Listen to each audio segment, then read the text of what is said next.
বাংলাদেশে সুপারস্টার শাকিব খান এবার পরিমনির ছেলেকে উপহার পাঠালো। পরিমনির ছেলের জন্মদিনে একটি লাল রঙের গাড়ি উপহার দিয়েছে সুপারস্টার শাকিব খান।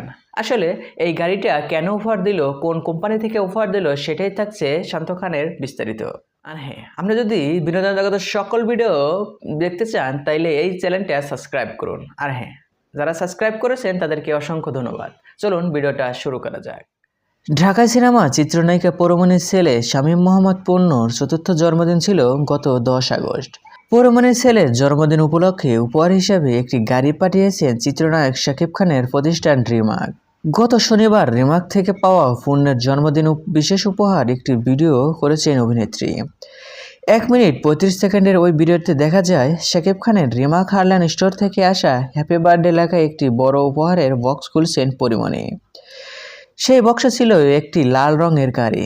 জন্মদিনের উপহার পাওয়ার আনন্দে এক মুহূর্তে দেরি না করে গাড়িতে বসেই নিজের বাড়িতে ঘুরতে বের হন পরিমণির পুত্র। 2022 সালে 10 আগস্ট জন্ম হয় পূর্ণর। শরীফুল রাজের সঙ্গে সম্পর্ক ভাঙনের পর ছেলেকে একাই সামলাচ্ছেন পরিমণি।